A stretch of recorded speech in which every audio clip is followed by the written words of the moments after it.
Eclesiastes, em Salomão, capítulo 5, o verso 1 ao verso 7.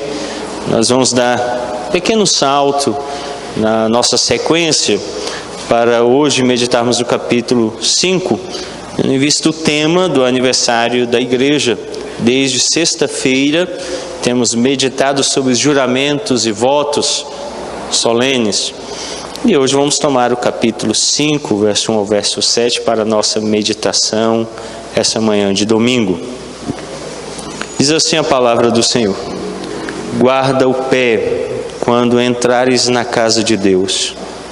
Chegar-se para ouvir é melhor do que oferecer sacrifícios de tolos, pois não sabem que fazem mal. Não te precipites com a tua boca, nem o teu coração se apresse a pronunciar palavra alguma diante de Deus, porque Deus está nos céus e tu na terra. Portanto, sejam poucas as tuas palavras, porque dos muitos trabalhos vêm os sonhos, e do muito falar, palavras nécias. Quando a Deus fizeres algum voto, não tardes em cumpri-lo, porque não se agrada de tolos. Cumpre o voto que fazes. Melhor é que não votes do que votes e não cumpras. Não consintas que a tua boca te faça culpado, nem digas diante do mensageiro de Deus que foi inadvertência. Por que razão se iraria Deus por causa da tua palavra, a ponto de destruir as obras das tuas mãos? Porque, como na multidão dos sonhos há vaidade, assim também, nas muitas palavras, tu, porém, teme a Deus. Oremos. Senhor, eu rogo que o bom Deus nos dê o entendimento necessário para compreendermos estas palavras reveladas aqui. Palavras santas, de um Deus que se interpôs em juramento por nós, de um Deus que não mente, não torna atrás, que é fidedigno em tudo que fala e realiza, que é fiel e verdadeiro. O Senhor nos instruiu já no dia de ontem, ao invocarmos por juramento, a fim de testemunhar a tua veracidade e alcançarmos esperança na nossa caminhada. Nessa manhã rogamos agora que o Senhor nos instrua pela palavra santa, é o que mais uma vez rogamos, em nome de Jesus. Amém. Meus irmãos, num juramento nós invocamos a Deus como testemunha da verdade de uma declaração. Em um voto, nós fazemos um juramento promissório que promete a Deus fazermos algo, realizarmos algo. Essa é a distinção que vimos ontem, quando tomamos Hebreus, o capítulo 6, verso 13 até o 20. E quando da leitura da Confissão de Fé de Westminster, que fala-nos acerca dos votos solenes e dos juramentos. Nós constantemente fazemos juramentos e votos. Você que tem uma profissão, pode ser a área da medicina, você fez um juramento. Você que é militar fez um juramento também. Você que é casado fez um voto. Você que é pai, você que é mãe, você que é esposo, esposa, você tem votos que você fez. Você que é membro da igreja fez votos. Então, tomando Eclesiastes 5, de 1 a 7, nós vamos retornar depois ao capítulo 2 para darmos continuidade à sequência de sermões neste livro, mas hoje eu quero tomar especificamente esse texto por causa do nosso tema de aniversário da igreja. Na sexta-feira o seminarista Pedro já nos falou sobre os votos do sacramento do batismo, quando da profissão de fé.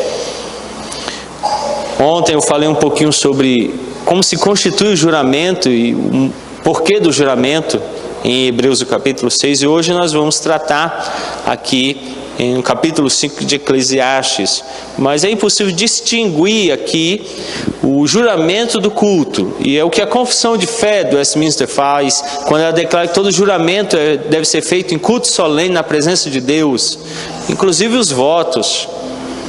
Por isso nós fazemos nossos votos de batismo no culto. Por isso a confissão de fé impede que a administração da ceia seja feita a uma só pessoa, porque é necessário que ele professe diante de todos os outros a sua fé e apresente-se para julgamento diante da igreja. E o apóstolo Paulo diz que ele deve examinar-se a si mesmo, e em falta de arrependimento sincero e verdadeiro, ele deve ser condenado pela igreja naquele momento. Então aqui a primeira coisa que o autor de Eclesiastes, Salomão, nos faz é no verso 1, nos introduzir a verdade que você deve prestar atenção à palavra de Deus. Acompanhe comigo. Guarde o pé quando entrares na casa de Deus. Chegar-se para ouvir é melhor do que oferecer sacrifícios de tolos, pois não sabem que fazem mal. Tenha muito cuidado quando você vai adorar a Deus. Pense no que você está prestes a fazer. Você não vai encontrar-se com um monte de amigos em um restaurante local. Você não está entrando numa visita amigável na casa de um familiar próximo. Você está indo à casa de Deus. Você está indo ao lugar onde o Todo-Poderoso, Soberano, Criador, Salvador de sua alma, se abaixa para encontrar-se com você. Então a primeira instrução dada aqui é: guarde o teu pé. Ele começa com uma exortação. Eu gosto muito do jeito que o Dr. R.C. Sproul nos ajuda como adoradores a fazer isso.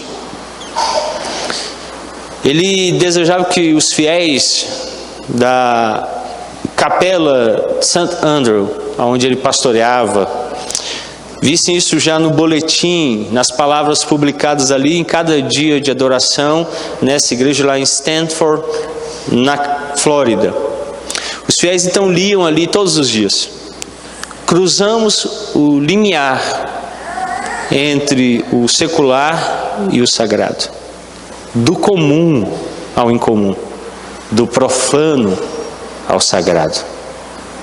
O que o Dr. Sproul estava fazendo com essas palavras era chamar os adoradores a reconhecer a distinção que havia entre aquele espaço sagrado de adoração e o espaço comum do dia a dia. Nós entendemos, e essa é a profissão de fé presbiteriana, o culto ele não é feito diariamente. O culto ele é solenemente convocado por uma autoridade instituída, um ministro do Evangelho, na pessoa do conselho, convoca especificamente dia de culto solene, num dia santo, o domingo, que depois da ressurreição de Cristo, daí a expressão latina, que dá origem à expressão em língua portuguesa, o domingo, dies dominica, dia de domínio dele. O domingo é o dia em que ele venceu a morte e ressuscitou dos mortos. Por isso nós celebramos esse dia como ordenou o bom Deus lá nos 10 mandamentos, que deve ser um dia exclusivamente separado para Ele. E nos consagramos e nos preparamos com antecedência para nos reunirmos em total santidade na presença daquele que é santo, santo, santo. Então não é uma reunião corriqueira, nem simples, mas é algo santo e que devemos entender como a primeira instrução dada por Salomão. Você deve guardar seus passos. E você os tem guardado? O pregador então explica como fazer isso nos próximos versos. Ele primeiro nos declara: chegar-se para ouvir é melhor do que oferecer sacrifícios de tolos. A ideia aqui apresentada é que no templo eram oferecidos sacrifícios a Deus. E quando o sacrifício estava sendo realizado, aquele animal estava sendo imolado, o sangue estava sendo derramado e aspergido sobre os pecadores. Havia grande silêncio, reinava o silêncio naquele momento de dor e grande angústia.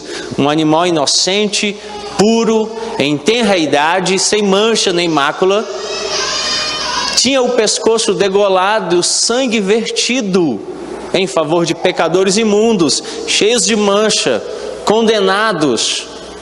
O silêncio reinava. Promovia-se então ali um senso da presença divina e da receptividade humana. Então o sacerdote lia a lei de Deus e explicava o que foi lido. Ele oferecia orações e as pessoas respondiam com canções. E finalmente, o sacerdote colocaria sobre eles a bênção de Deus, finalizando aquele momento. Em outras palavras, o pregador está ordenando que você preste atenção à palavra de Deus, em máxima reverência, ouvindo aquilo que Deus está falando. Ele estava dizendo a todos nós naquele momento ali: aproxime-se para ouvir, porque é melhor, e não ofereça sacrifícios de tolos. Nós precisamos ouvir mais a Deus. Tolos aqui refere-se àqueles que trazem sacrifícios inaceitáveis a Deus. As pessoas são tolas quando trazem a Deus o que Deus não ordena a elas. Usar animais doentes, coxos, cegos. As pessoas são tolas quando trazem a Deus o que não é aceitável à presença dEle. Elas são tolas quando o adoram de maneira que Ele não prescreveu em Sua palavra, nem ordenou. Nós devemos nos calar diante dEle e ouvi-lo, pois temos muito mais a ouvir do que a falar. O que teríamos nós a declarar àquele que é o Altíssimo, o Senhor do Universo? Nada, coisa alguma, nenhuma palavra sequer. Mas Ele, quando nos fala palavras de total sabedoria, eternas. Devemos então nos aquietar e ouvi-lo. Infelizmente, o pregador nos declara que há pessoas que não prestam atenção naquilo que Deus fala. Então ele diz assim no final do verso 1: pois não sabem que fazem mal. Pessoas que estão fazendo o que é errado e nem sequer perceberam isso. Aí está a tolice, aí está o erro. Pensam que estão fazendo o que é aceitável e o que é certo, mas estão errando. Que exortação maravilhosa. Cale-se e ouça Deus. Ouça o que Ele está declarando, o que Ele está dizendo. Silencie o seu coração. Geralmente quando a frase se inicia: eu penso, eu quero, eu acho, eu sempre fiz assim, declaram aquilo que você está pensando. Elas deveriam começar com: Deus está dizendo, assim diz o Senhor. Ele declara e demonstraria o que nós estamos ouvindo dele. Sim, não é um espaço democrático. Aqui é um espaço soberano, onde reina Deus. E nós nos calamos diante dele. A igreja não é uma democracia. A igreja é um reino de um soberano Senhor sobre o seu povo. E, infelizmente, fomos contaminados pela perspectiva política deste tempo, que quer declarar que na igreja há espaço para que todos falem. Não há. Por isso ele começa dizendo: cale-se e ouça a Deus. Não faça-se de tolo. Para adorar a Deus em sua casa com reverência, a primeira coisa a fazer é prestar atenção à palavra de Deus. Ouça o que Deus tem a dizer para você. Entre na casa de Deus para ouvir a Deus. Então preste atenção à palavra dele. Segunda coisa que ele nos ensina, versos 2 a 3, acompanhe comigo: não te precipites com a tua boca, nem o teu coração se apresse a pronunciar palavra alguma diante de Deus, porque Deus está nos céus e tu na terra. Portanto, sejam poucas as tuas palavras, porque dos muitos trabalhos vêm os sonhos, e do muito falar, palavras nécias. O pregador diz então em Eclesiastes, o verso 2, que em primeiro lugar nós não devemos nos precipitar com a nossa boca, com o nosso coração diante de Deus. A frase diante de Deus geralmente significa, no Antigo Testamento, estar no templo, estar na presença de Deus. Então, observe, O que você diz quando você está diante de Deus, na casa dele. Você está na casa dele, na presença do Altíssimo. O pregador quer nos fazer observar o que Deus diz. É a primeira coisa que ele deseja. Então ele nos fala da nossa condição. E ele de forma bem clara diz assim: Deus está no céu. O céu apresenta aquela posição elevada que nós não podemos por nós mesmos alcançar. Está em um lugar distante, naquilo que nós tomamos por superior. Para o alto é bom, hoje eu estou para cima, hoje eu estou para baixo. Para baixo é inferior, para baixo é ruim, para o alto é bom. Deus está no céu, eu não posso alcançá-lo, ele está naquela posição elevada, boa. Eu estou na terra. Então ele diz: e tu? Na terra. Na terra. E Deus no céu. Ele quer mostrar e quer que você se lembre da grande distância entre nós e o nosso Deus. Ele quer nos fazer lembrar de onde Ele está e onde nós estamos. E Ele então conclui dizendo: sejam poucas as suas palavras. Eu não consigo imaginar a cena. Você chegando na sala do seu superior, ou o chefe do seu superior, e dando instruções para ele como ele deve fazer o trabalho dele. E quando ele deseja falar, você só um pouquinho, eu ainda tenho que falar mais. Não consigo imaginar isso. Geralmente, se o superior do nosso superior nos chama, nós já vamos assim, poucas palavras. E as palavras que falarmos serão assim, medidas. Porque se você não deixar falar e falar mais do que ele, falar o que não deve, eu acho que não vai ser bom para você. Então ele começa com essa instrução. O pregador então apoia o seu argumento no que você deve observar quando você está na presença de Deus. Ouve o que Deus tem a falar e fala pouco. E no verso 3 então, ele argumenta qual o resultado quando você tenta falar muito. Acompanhe comigo o verso 3. Porque dos muitos trabalhos vêm sonhos, e do muito falar, palavras nécias. Ele então agora toma esse provérbio para nos ensinar uma lição. Ele está dizendo que quando você está envolvido em muitos negócios, quando seu dia é muito agitado, quando sua mente fica cheia de muita coisa, há uma probabilidade grande que você sonhe à noite e fale à noite. Então ele traz da mesma forma uma aplicação ao fato de que quando você usa muitas palavras na presença de Deus, há uma probabilidade que você fale algo tolo, sonhe. E os sonhos às vezes são tolos, não são? Às vezes os sonhos são bobos.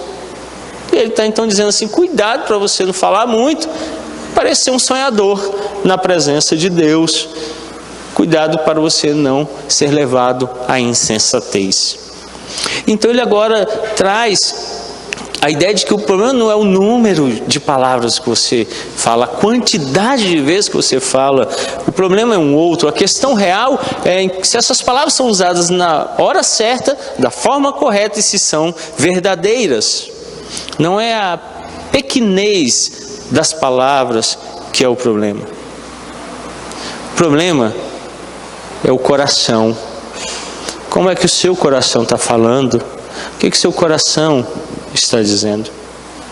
A sinceridade é extremamente importante quando você vem adorar a Deus em sua casa. Por exemplo, quando você canta um salmo, um hino espiritual, cântico espiritual para Deus, você deve prestar atenção nas palavras que está cantando, para não declarar nelas algo que você não possa fazer ou não deva fazer, por causa de uma condição, de um estado ou de um momento. Você deve focar seus pensamentos em Deus com amor, em seu coração por Ele e sinceridade, e declará-las de forma verdadeira. E isso, claro, também se aplica à maneira como você ora. Sua oração deve ser sincera, de alguém que confessa verdadeiramente aquilo que fala. Você não deve orar de forma insincera. Para ajudá-lo, então, a observar o que você diz, pense nas seguintes perguntas para ajudá-lo. Você está falando do coração? Você está declarando do seu coração aquela verdade? Você está dizendo palavras que você concorda com elas? Você está de acordo? Você está disposto a praticá-las, a observá-las? Você não está simplesmente falando palavras para embelezar aquilo que você diz ou impressionar as pessoas. Você realmente acredita naquilo que você está dizendo? Ontem eu falei um pouco sobre isso, quando os oficiais fazem votos e não há espaço na IPB para uma subscrição confessional parcial. Quando ele vota diante da ordenação dele, ele declara crer em tudo aquilo exposto nos símbolos de fé, como sendo fiéis às Escrituras Sagradas. Não tem restrição mental, não pode ter, é pecado, diz a confissão de fé. É pecado. Então ele tem a oportunidade de ser assembleano, batista, pentecostal, católico romano, luterano, se ele não quer ser presbiteriano. Mas se ele quer ser presbiteriano, ele tem que declarar aquilo como verdade e vivê-la. E não mudar aquela igreja. Ele não pode. Não há espaço para essa anuência mental exterior, mas interior ele diz, não, eu não concordo, eu vou mudar isso aqui. Ele não pode. É uma igreja confessional. Por isso ela se rege por uma confessionalidade explícita. A mesma coisa se estende ao dia a dia. Quando eu canto, eu vou cantar só essa estrofe, essa outra aqui eu não concordo, então eu não vou. Ou você diz sim, ou você diz não. Mas você não pode orar uma coisa e viver outra. Então às vezes nós cantamos, eu consagro todo o meu ser a ti. Meu irmão, na terça-feira, não, na terça eu não posso, terça-feira é meu dia, terça-feira não é de Deus. Acabou de consagrar todo o ser, mas a terça-feira é dele. Não dá para entender isso. É melhor que você não cante, porque ali você está fazendo um voto, que todo ser seu está consagrado a Deus. Todo ele, todo o meu tempo. Consagro todo o meu tempo a Deus. E aí de repente ele vem com uma restrição, dizendo, não, esse tempo aqui é meu, esse tempo aqui é para meu uso. E aí ele coloca Deus de fora. Preste então atenção à palavra de Deus e em segundo lugar, observe o que você diz. Em terceiro lugar, guarde seu voto, versos 4 a 6. Quando a Deus fizeres algum voto, não tardes em cumpri-lo, porque não se agrada de tolos. Cumpre o voto que fazes. Melhor é que não votes do que votes e não cumpras. Não consintas que a tua boca te faça culpado, nem digas diante do mensageiro de Deus que foi inadvertência. Por que razão se iraria Deus por causa da tua palavra, a ponto de destruir as obras das tuas mãos? O pregador então agora está aludindo aqui à lei de Deus declarada lá em Deuteronômio 23, versos 21 e 22, abra sua Bíblia lá, quinto livro da lei de Moisés, chamado Deuteronômio, capítulo 23, versos 21 e 22, vamos ler todos a uma só voz. Provérbios 23, versos 21 e 22, leiamos. Quando fizeres algum voto ao Senhor, teu Deus, não tardarás em cumpri-lo, porque o Senhor, teu Deus, certamente o requererá de ti, e em ti haverá pecado. Porém, abstendo-te de fazer o voto, não haverá pecado em ti. É esse texto que ele está tomando aqui para conduzir esse trecho daquilo que ele está falando sobre o culto. Agora então eu gostaria de dedicar com você algum tempo para entendermos o que ele está nos comandando aqui, nos ordenando, porque é algo que geralmente temos ignorado. Primeiro, um voto é simplesmente uma promessa solene feita a Deus, seja para fazer ou para se abster de alguma ação. Por isso que a confissão de fé das missas diz que ele precisa ser algo lícito. Por algo lícito. Por exemplo, um marido não pode votar a abster-se de sexo por um ano inteiro com a sua esposa. Porque a Escritura Sagrada declara que ele pode, por um curto tempo, para dedicar-se exclusivamente à oração e que isso não se delongue. Por que ele vai votar por um ano? Se a Escritura diz que não pode ser delongado. Então ele não pode fazer esse voto. Ele não pode votar que não vai ler as Escrituras. Eu não voto no meu coração que ficar 2 anos sem ler a Bíblia. Ele não pode fazer esse voto, porque é ordenado que todos os dias ele medite nela, de manhã à tarde e à noite. Como ele vai fazer um voto desse? Ninguém pode votar que não irá casar-se. A confissão de fé declara que é um voto impróprio. Ele não pode demorar-se, a não ser que ele receba o dom do celibato. O dom do celibato é algo que Deus concede, não é algo que ele busca, é algo que Deus dá a ele. Daí então os reformadores entenderam, tanto em Lutero nos seus escritos quanto Calvino nos seus escritos, que são votos embaraçadores que os católicos romanos fazem do celibato, porque é indevido. O homem deve casar-se, a não ser que Deus o faça celibatário. Por isso os votos precisam ser de fato feitos com entendimento. Os votos devem ser feitos com compreensão clara. Por isso o pregador não está falando sobre votos precipitados, votos que não foram pensados. Em vez disso, ele está falando sobre votos que o povo de Deus faz para com Deus, votos que muitas vezes as Escrituras nos falam, como por exemplo o Salmo 76, o verso 11, abra a sua Bíblia. Salmo 76, o verso 11. Fazei votos e pagai-os ao Senhor, vosso Deus. Tragam presentes todos os que o rodeiam, àquele que deve ser temido. Então é isso que ele está falando, de votos feitos a Deus, e votos que então devem ser pagos porque foram dirigidos a ele. Então eu quero que você observe alguns pontos que ele levanta aqui dos versos que nós lemos agora sobre os votos. Primeiro, o voto não é obrigatório. Você não é obrigado a fazer um voto. Verso 4, a parte A. Quando a Deus fizeres algum voto, então você vai lá e faz. Você não é obrigado. Ninguém está obrigando você a fazer votos. É livre. É você que vai lá e vai fazê-lo. É uma opção sua fazer os votos. Em segundo lugar, todos os votos são feitos a Deus. Ainda o verso 4, a parte A. Quando a Deus fizeres algum voto, você vota a Deus, você jura a Deus. Foi isso que vimos ontem em Hebreus capítulo 6. É isso que a confissão de fé declara, e o catecismo maior do Westminster. Os votos são feitos a Ele porque Ele é maior, e ninguém pode jurar a ninguém menor. Você não pode jurar pela sua mãe, mesmo que ela esteja aqui no segundo banco da igreja e seja a melhor mãe do mundo.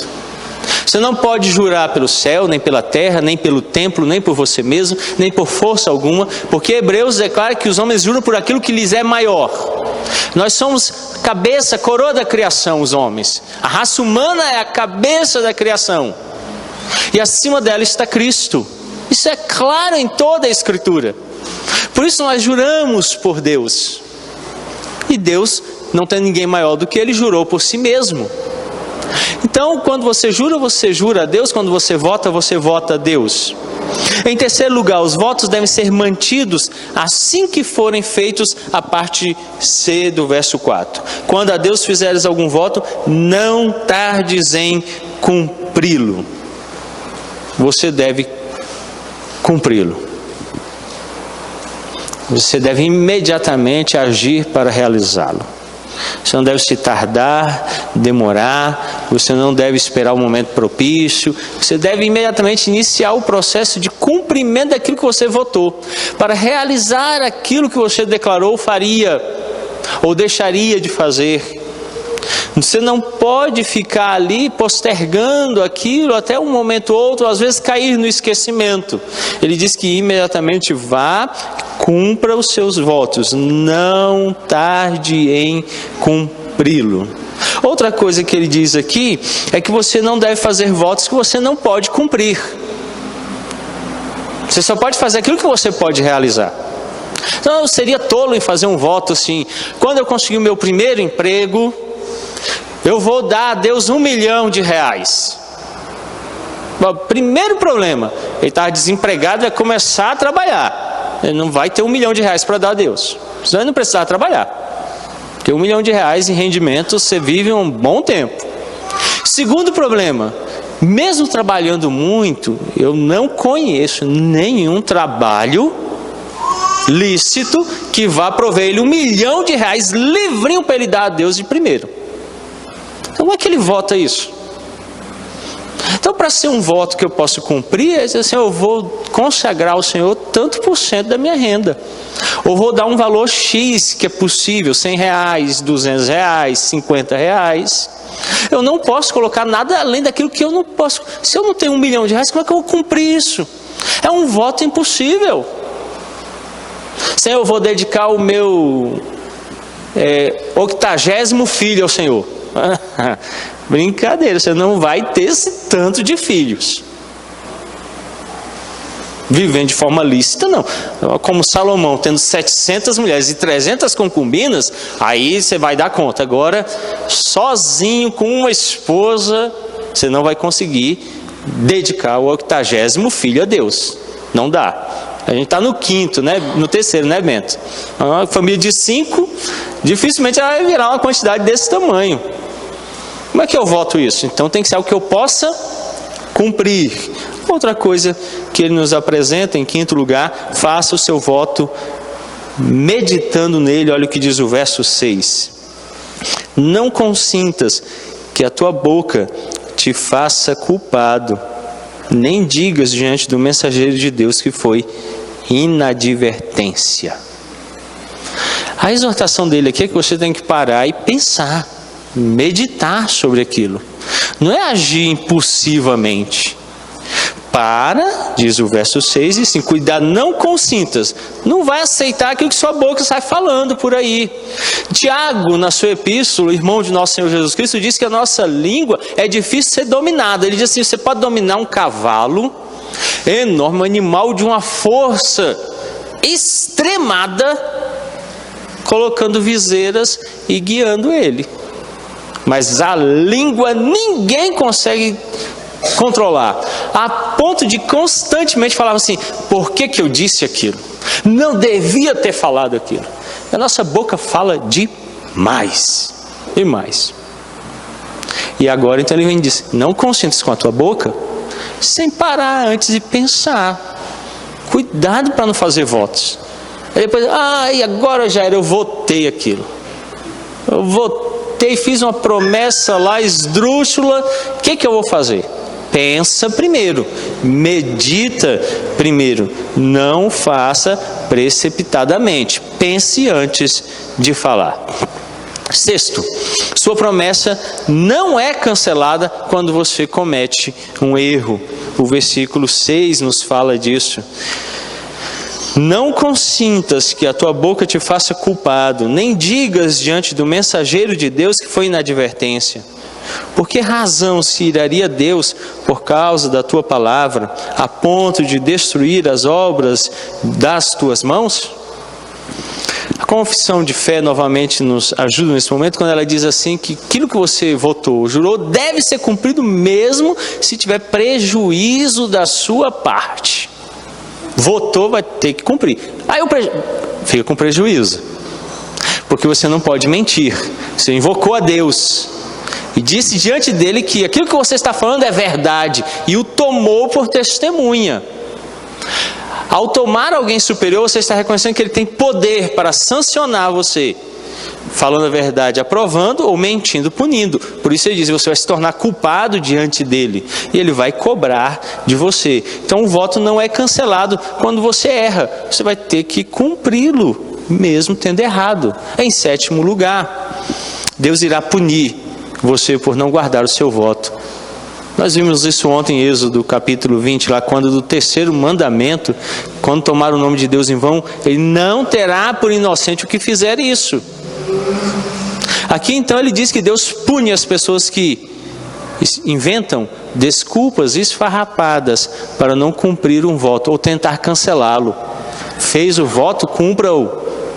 Pois nós temos aquele que é a âncora de nossas almas e que nos permite estarmos firmes naquilo que tomamos por resolução. Há resoluções difíceis, há votos difíceis, há juramentos complexos, mas quem nos é por fiador é Deus.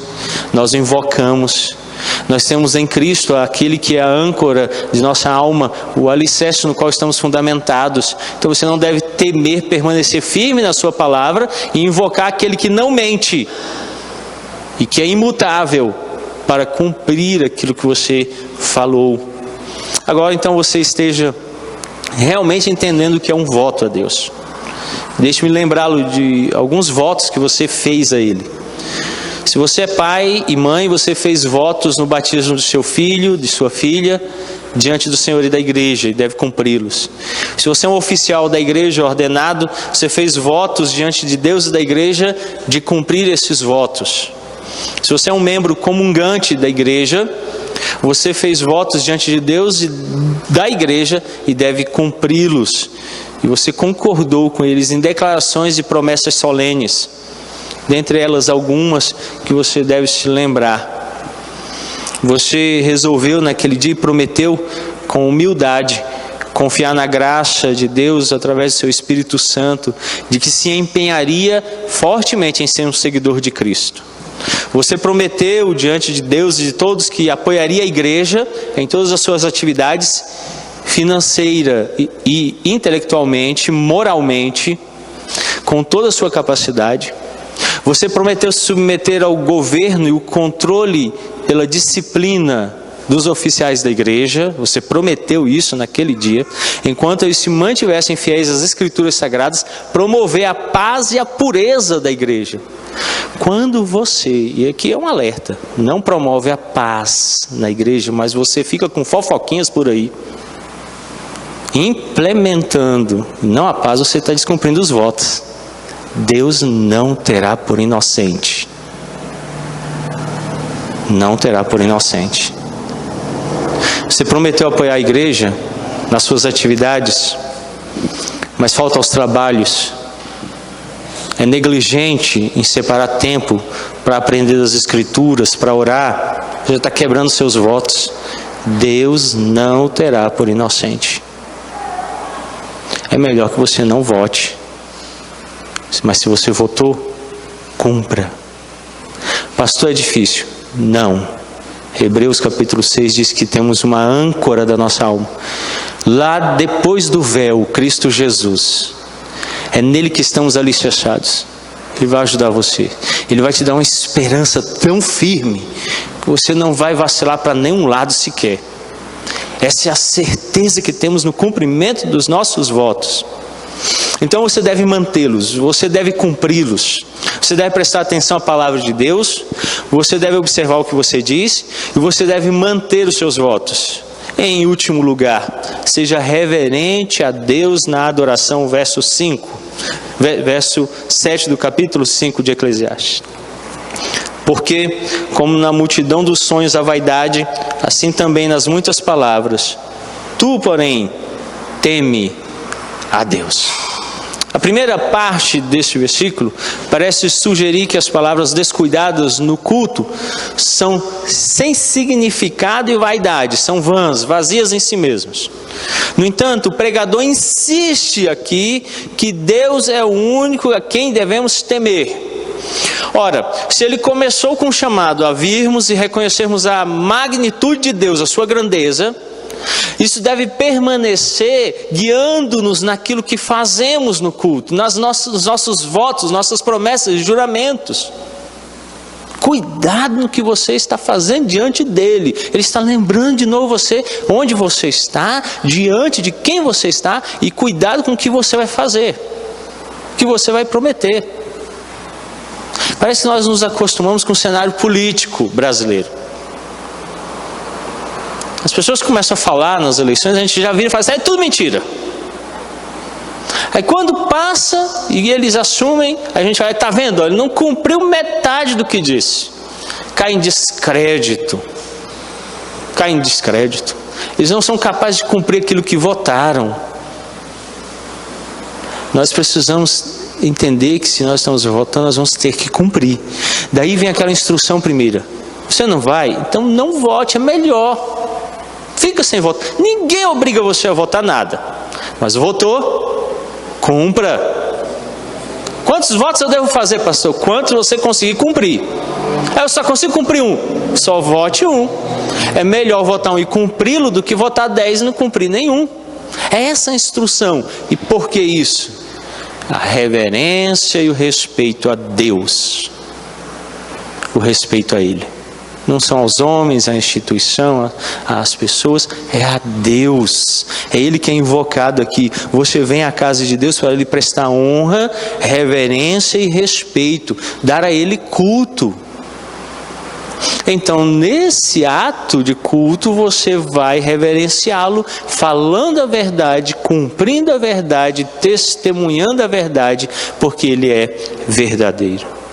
Concluindo, então, você deve adorar a Deus em sua casa com reverência. Como você faz isso? Primeiro, preste atenção à palavra de Deus. Em segundo lugar, observe o que você diz. Veja o que você está falando. Em terceiro lugar, mantenha seu voto, cumpra aquilo que você votou. Nós vimos que há muitos votos em torno da nossa pessoa. Quarto, reverencie a Deus na adoração. Se você o reconhecer como um Deus soberano que Ele é, isso vai ajudar você a tomar cuidado no seu culto, nos seus votos, na forma como você testemunha a verdade cristã. Quando você fizer isso, descobrirá que está de fato adorando a Deus em espírito e em verdade.